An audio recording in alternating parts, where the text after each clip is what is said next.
Hello, everybody. Welcome to the Phillip Siddiq Show. We have with us award-winning documentarian. Well, is that I'll the take word? that. Okay, all right.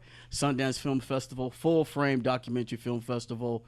Ramell Ross, his film, Hale County This Morning, This Evening. I had a bunch of notes here, but I'm not going to get to the notes. So first of all, welcome to the show. Thanks for having me. I really appreciate it. Now, tell us about the film, because, I mean, you really go into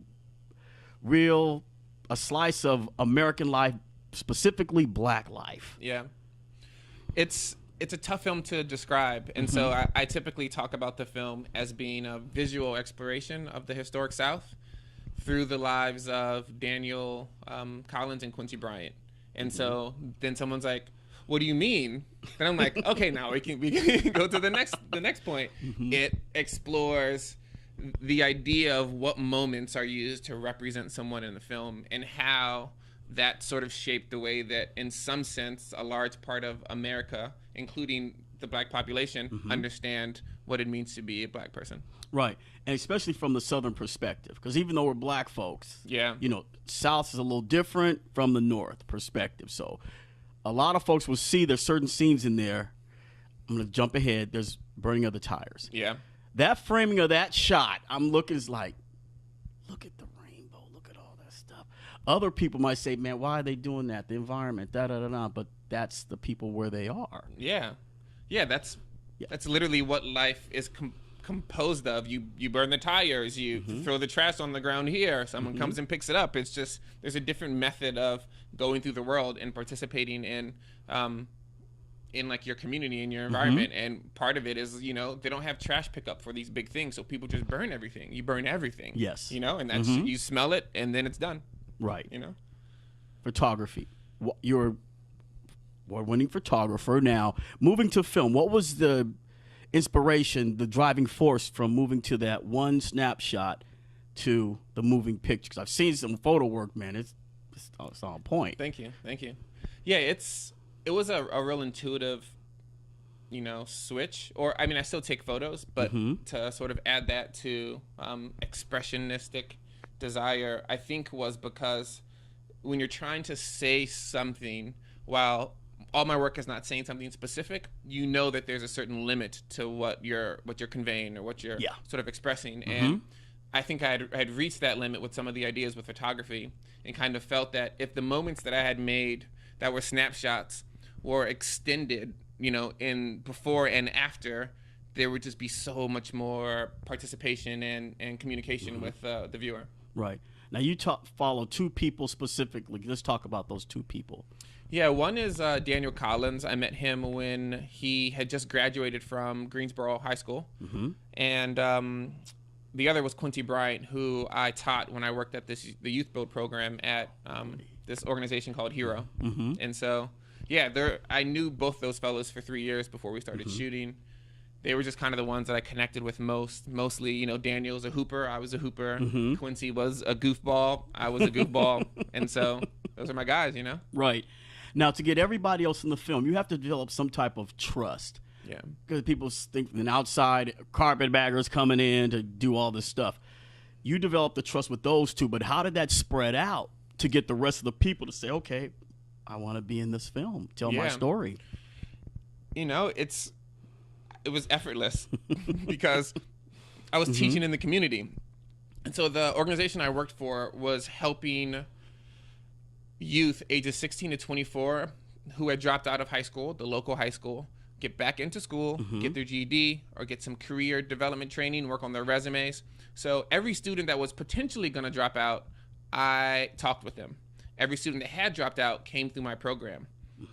And I coached at the local high school. I knew every single person in town just by default, you know? I was just a guy that, you know, if you needed some help, you know, getting your life together, or you needed a ride somewhere, like, call Ramell, he'll help you, you know, like, that's what he does. And so, you know, I didn't move there to make this film. I didn't move there to photograph. While I was also taking photographs while I was there, it just worked out that, you know, people still see me as a community worker there that also has a camera, as opposed to, you know, someone who is there to make a piece and then move on, Like I still live there, which is kind of, speaks to Wow, Hale County. my love. All right, okay.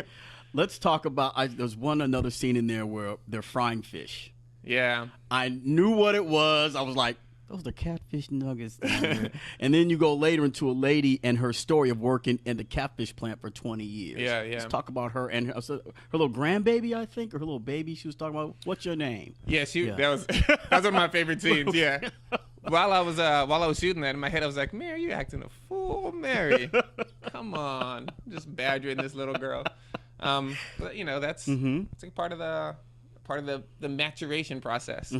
But yeah, so it's interesting that there's like 3 catfish plants. These are the major factories in Hale County. Yes. Everyone that doesn't everyone that doesn't graduate or doesn't have something very specific they want to do just kind of goes through there in order to make some money. And it's great for the community because it provides income, but it simultaneously doesn't provide enough income, obviously, for those to really take care of themselves and their family. So it's a really complicated part of the community. Yeah, it was really problematic. Yeah, it was a catch-22 because the gentleman said, "I'm only making this amount of money. I'm just making enough just to get to work." Yeah, Now, let's say the basketball players. One specifically, I can't remember. I don't know his name, but he was in there and he was like clowning another guy, and the other guy was like going to go in on him, and he. And he.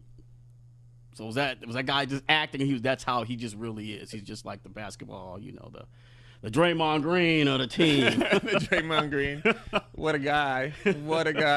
No, it's weird. Every athlete, every locker room has like this dynamic that you see in that scene where it's, everyone's anxious. Everyone wants to do well. Everyone wants a team to do well. Everyone's constantly proving themselves against other people on the floor and off the court. And so, you see this sort of like this almost dance of masculinity that happens in that space. But, because we're people of color, when that happens outside on the street, it's often looked upon as a violent tendency or a sort of aggression that is inherently leading to fights or death or something when black folks talk loud. Yeah. At certain places, you talk loud, I talk loud, so right. So, we know how to tone it down. We know how to. We get excited. Right. We get excited. That's what we are. That's what we do. And the film was so. As I said, that scene in there that touched me. We won't give it away, everybody, but you have to see it, and if you'll catch it. One other scene in there, the guy's describing. I guess the lady's talking about poverty. And the guy's giving, I guess, the older gentleman, because she's like a younger lady, the older gentleman is giving his perception of poverty. He said, "We came down here. I was happy to take my shoes off. I learned how to kill a chicken down here and everything." And I was like, yeah. So perception. What do you? That? Yeah. That's probably.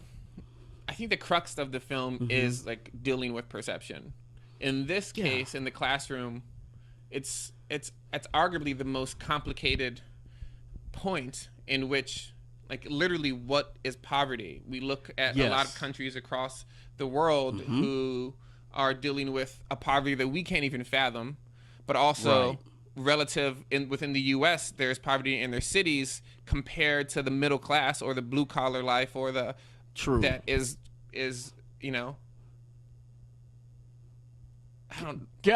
I guess it's context wherever you are. It's like this is because some people compare. The poorest folks here will be in another country living high off the hog. Yeah, I appreciate that sentiment, but we're living here. Yeah. So it's like how is their poverty contributing to other people's success is what you have to look at, right? Like how, based on this, like this microcosm, like why is this the case? Does this have to be the case? And so it's on one hand pointing to the fact that there is rural poverty, but simultaneously saying that it's also not what everyone is in that place. Like you're not a poor person. You're a person that suffers poverty, and you're a person that has a really wide-ranging life as well. Yeah. There's another scene in there. I'm not going to give all the film away, okay, you guys? No spoilers.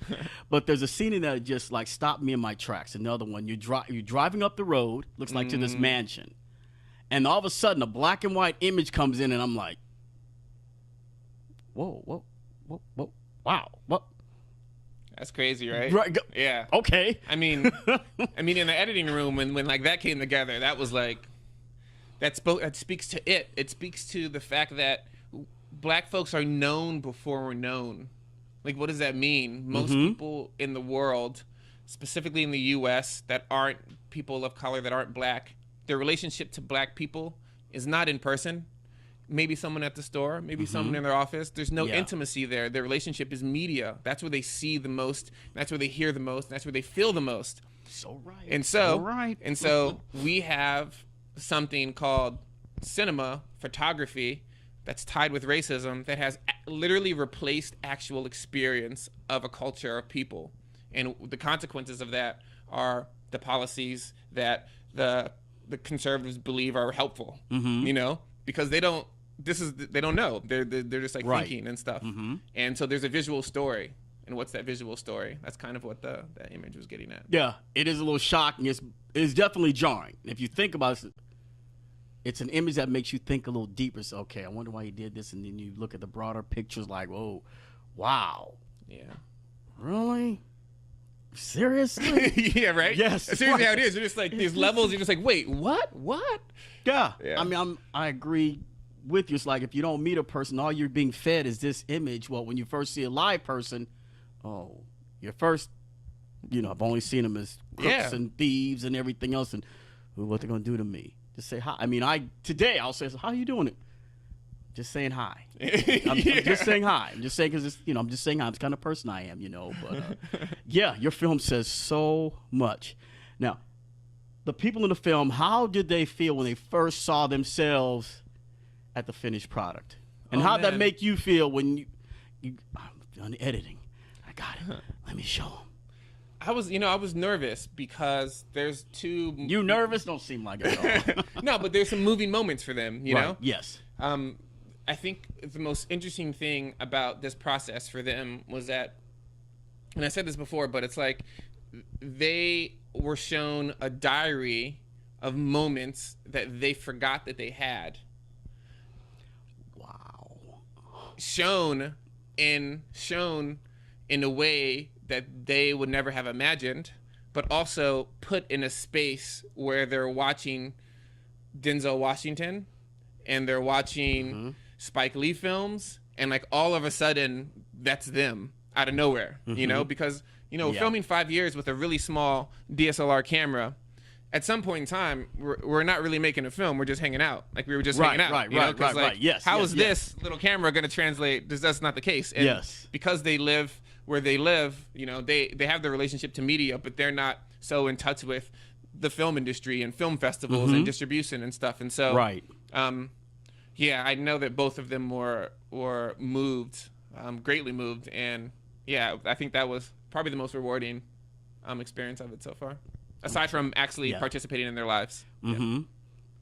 So for you, winning, the awards, when you go up and you're hoping to win the award, when they said, Ramell Ross, what was that like for you?